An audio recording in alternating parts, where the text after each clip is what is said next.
Billetes entrega número 3.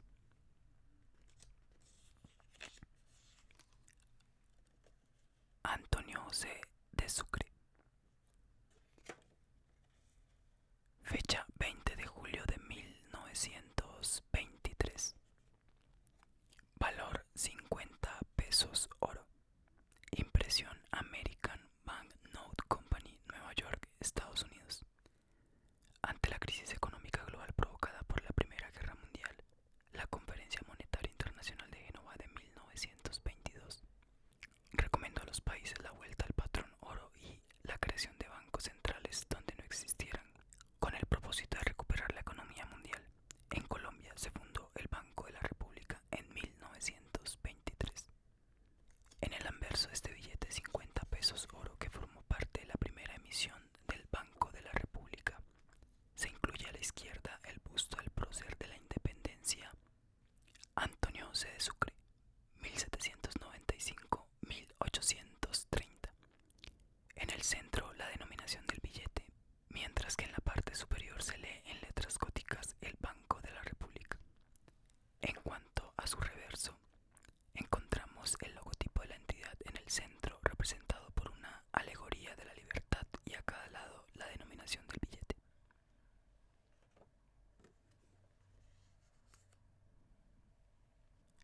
Francisco de Paula Santander. Fecha 20 de julio de 1928. Valor 100 pesos oro. Impresión American Banknote Company, Nueva York, Estados Unidos.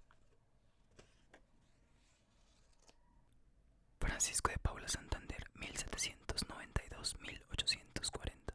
Fue uno de los próceres de la independencia. Este estadista y militar intervino en las decisivas batallas del Pantano de Vargas y de Boyacá en 1819. Posteriormente fue vicepresidente de la Gran Colombia de 1819 a 1827 y presidente de la República de la Nueva Granada 1832 a 1837. De Paula protagoniza el anverso de este billete de 100 pesos oro, conocido con el nombre de Sangre de Oro, por el rojo intenso de esta faz. En cuanto a su reverso, figura en él el logotipo del banco representado por una alegoría de la libertad, imagen que ocupa el centro y a cada lado el valor facial del billete. El diseño de este ejemplar se adoptó en las emisiones de los años 1944, 1945, 1950, 1951, 1953 y 1957, con la única variación de que en los de 1928 no figuraba la firma del cajero.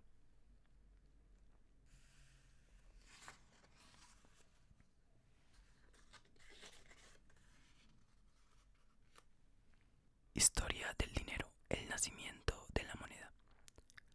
Aunque algunos pueblos mesopotámicos ya utilizaron unas premonedas en forma de lingotes en el tercer milenio antes de Cristo, el reino de Lidia en el siglo VII antes de Cristo fue el primero en acuñar moneda. Su nacimiento surgió de la necesidad de encontrar un objeto de valor aceptado globalmente. Sin duda, la moneda facilitó las transacciones comerciales, aunque el trueque continuaría empleándose. A mediados del tercer milenio antes de Cristo, en las principales ciudades mesopotámicas emplazadas entre los ríos Tigris y Éufrates, comenzaron a utilizarse los metales como medio de pago en el intercambio de productos o servicios. Al principio, cada ciudad o comerciante empleaba unas piezas determinadas en distintas formas y tamaños, por lo que fue necesario aplicarles un peso y un valor concretos para ser admitidas por todos. El resultado fueron unos pequeños lingotes de entre 20 y 27 centímetros de bronce o cobre y unos anillos metálicos, de los que también se han encontrado muestras en oro y plata. Posteriormente, el metal más utilizado en todas estas piezas fue la plata, ya que servía como unidad de cuenta para fijar el precio oficial de sueldos, multas o alquileres y de todo tipo de transacciones. Los encargados de establecer el valor de estas operaciones eran el rey y también los sacerdotes, en cuyos templos se custodiaban los pesos oficiales y los depósitos de metal. En el Museo Británico de Londres se conserva un documento datado hacia el año 1823 a.C., relativo al templo del dios Shamash en la ciudad de Sippar, una de las más antiguas de Mesopotamia.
Las encomiendas. La llegada de los españoles en el siglo XVI a las tierras que más tarde conformarían la nación colombiana resultó devastadora para los indígenas, que vieron diezmada buena parte de su población. Sin embargo, a pesar de los efectos negativos de la conquista, los europeos llevaron a América nuevos productos, conceptos e innovaciones como la moneda. Cuando llegaron los españoles a lo que sería después el virreinato de Nueva Granada a comienzos del siglo XVI, vivían allí entre 3 y 6 millones de indígenas. Según datos del historiador Jorge Orlando Melo, en 1560 la población se había reducido a 1.260.000 almas. Los enfrentamientos con los conquistadores, las enfermedades y posteriormente la destrucción de la economía indígena, así como la desintegración de las comunidades y la dureza del trabajo al que se vieron sometidos en grados diversos según la zona, explicaban este colapso demográfico. Al principio los nativos tuvieron que trabajar en beneficio de los conquistadores que ejercían un férreo dominio sobre ellos. Tiempo después, esta imposición, sin desaparecer del todo, derivó en la entrega de un tributo anual, que podía ser en especie, productos agrícolas o metal precioso en bruto, entre otros, por medio de la prestación de servicios, trabajos agrícolas, de transporte o tareas domésticas, o mediante la entrega de un objeto que los nativos americanos desconocían hasta aquel momento: la moneda. Esta forma de organización del trabajo indígena se conoce como la encomienda, sistema establecido desde los orígenes de la conquista. Se trataba de una forma más de denominación colonial que consistía en la formación de grupos de población indígena al servicio de un encomendero español. En Santa Fe, por ejemplo, a comienzos de la segunda mitad del siglo XVI había 55 encomiendas que representaban unos 40.000 tributarios.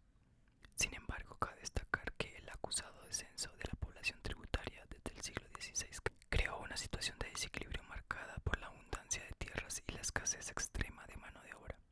Se han documentado diversos ejemplos sobre el pago de los tributos. Por ejemplo, el cronista Fray Pedro de Aguado refiere que en Guatavita, Cundinamarca, en torno a la década de 1560, los indios tenían que pagar al encomendero 2.400 pesos oro al año y 240 mantas. Debían labrar 35 fanegas de maíz, 8 de trigo y 4 de papa, entregarle diariamente 12 cargas de leña y 10 de hierba, y destinar 32 indios al servicio directo del encomendero, entre otras imposiciones. ¿Y cómo podían conseguir moneda los indígenas? Pues debían vender sus cultivos o mantas, o incluso podían asalariarse siempre y cuando lo permitiera el encomendero. La encomienda dio lugar a abusos y violencia, sobre todo en lo referente a la prestación de servicios personales al encomendero. Estas malas prácticas fueron objeto de denuncias por parte de algunos españoles, entre quienes destaca Fray Bartolomé de las Casas, aunque las leyes nuevas de 1542 intentaron erradicar estos comportamientos. Se prohibía que los indios portasen pesadas cargas o emplear mano de obra nativa en las minas, y que solo se mantuviera el tributo de los indios a la corona. Como cualquier otro vasallo, estas prácticas se mantuvieron a lo largo del tiempo. Pero el pago en moneda durante los siglos XVI y posteriormente en el siglo XVII, ya fuera para los tributos como para las transacciones comerciales, resultó complicado, pues precisamente en las tierras americanas no abundaba la moneda. Por este motivo, pronto se dejó sustituir una parte de los tributos por productos como cabuya, coca, sal, ganado o cal. Sin embargo, las monedas sirvieron al menos como unidad de cuenta para homogeneizar las operaciones comerciales y calcular sus equivalencias. El sistema de encomiendas alcanzó su punto álgido a finales del siglo XVI, pero entró en crisis desde finales del siglo XVII, a pesar de que en zonas concretas de América llegó a sobrevivir aún hasta el siglo XVIII.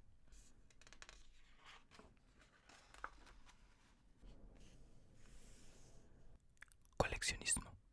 ¿Qué es la filatelia?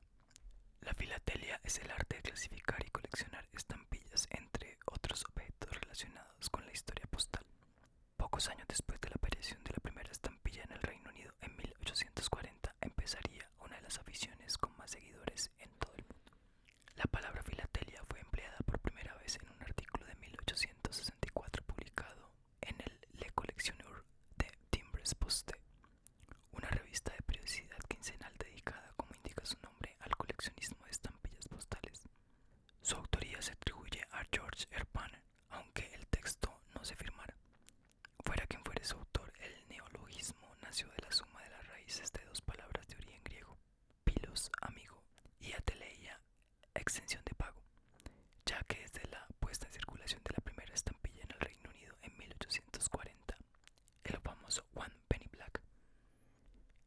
destinatario quedaba exonerado de pagar por la misiva que recibía.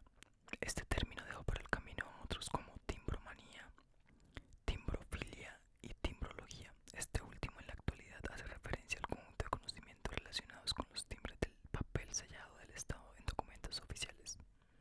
Tras poco más de 20 años desde la aparición del primer timbre, ya se había iniciado la afición por recopilarlos. Y es que estas estampillas con afinidad de diseños, formas y temáticas constituyen un material irresistible para todo buen coleccionista. Se dice que el británico John Edward Gray fue de los primeros aficionados. De hecho, quien fuera zoólogo del Museo Británico, en cuyo honor se han bautizado diferentes especies de animales, como la garcilla hindú, Arteola grayi. El mismo día del lanzamiento del One Penny Black, compró varios ejemplares para conservarlos. En 1862 publicó uno de los primeros catálogos de estampillas, del que se imprimieron diversas ediciones. Por otro lado, la filatelia incluye también el coleccionismo de otros objetos relacionados con el correo y su historia: cartas, tarjetas, álbumes, matasellos. Los matasellos, por ejemplo, son improntas que se aplican a un artículo o carta durante su envío y pueden estar hechos a mano, a máquina o estampados con un tampón. Pueden albergar todo tipo de información: ruta, fecha de salida y entrega, carga, etc. El primer matasellos conocido fue el Gran Cruz de Malta, primero de color rojo, luego negro, que ya se empleó para el One Penny Black. Esto no indicaba dato alguno, ni la fecha ni el lugar de envío, ya que esta información se timbraba a mano en el dorso de la carta. Con el paso de los años y el aumento de la producción de estampillas, los coleccionistas tendieron a especializarse, pero siempre ha habido algunos ejemplares más buscados y por tanto más cotizados que otros.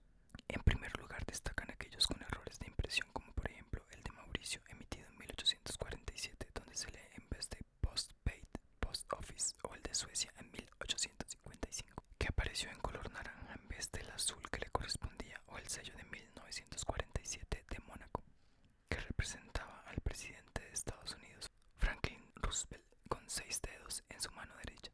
En segundo lugar, también son preciadas las estampillas de las que existen pocos ejemplares, que son antiguas o que proceden de países remotos o con poca producción filatélica. Las que representan rarezas alcanzan precios realmente elevados, algo que las convierte en todo un tesoro para los coleccionistas de mayor poder adquisitivo.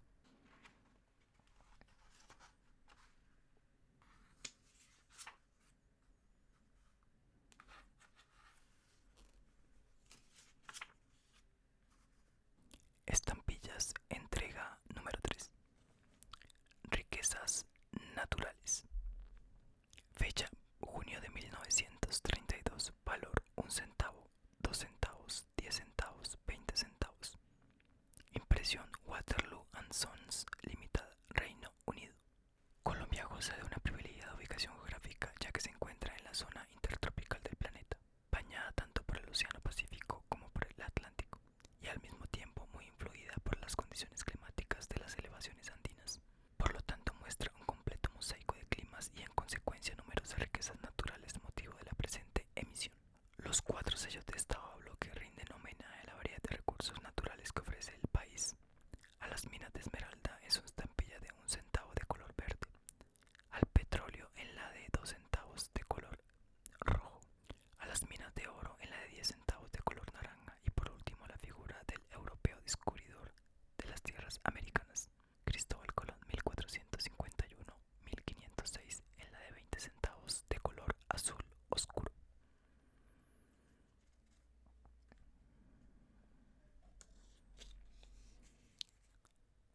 Cerámica precolombina. Fecha: 15 de junio de 1973. Valores: 60 centavos, 1 peso, 1.70 pesos, 3.50 pesos. Impresión de la Rue de Colombia, Bogotá. Son muchas las culturas precolombinas que han vivido en nuestro país, como la Talameque, la Tairona, la Quimbaya o la Tumaco, entre otras. Los objetos cerámicos constituyen una de sus manifestaciones culturales más ricas. Se han encontrado desde vasijas que se usaban como recipientes, fueran de uso alimentario o con fines funerarios, hasta incensarios, máscaras o diferentes tipos de esculturas.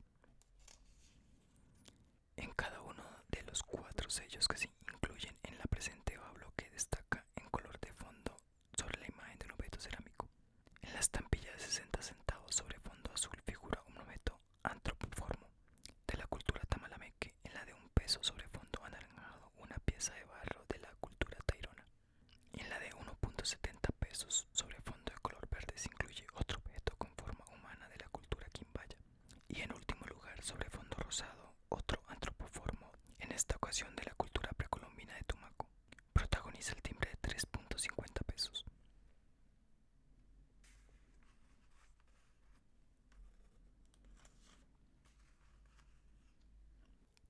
las estampillas, las primeras casas de postas.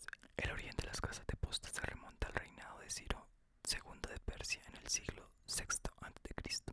y nacen de la necesidad de los gobiernos de hacer circular ordenanzas y correspondencia a lo largo de su territorio. Esta exigencia era más urgente durante los tiempos de guerra, ya que se requerían nuevos sistemas que trascendieran el método oral para la transmisión de noticias. Distribuidas a lo largo de las principales rutas de comunicación, las casas de postas eran espacios destinados a los portadores del correo, donde los mensajeros podían sustituir su caballo por uno de repuesto o simplemente ser relevados por otro emisario. En un inicio, solo los gobiernos y sus ejércitos podían costear este sistema con guerreros que recorrían largas distancias para cumplir su misión. En el siglo V a.C., Heródoto ya narró en sus 9 libros de historia la evolución de los reinos persas, pero no solo las guerras médicas entre Aqueménidas y griegos, sino también el desarrollo de muchos otros aspectos de su cultura, como el de la mensajería real, de la que decía que era un servicio sumamente veloz y eficaz. Heródoto escribió que desde las orillas del mar Egeo a Susa, capital administrativa de Persia, en el actual Irán, había 111 casas de postas a una distancia una de la otra de un día a caballo.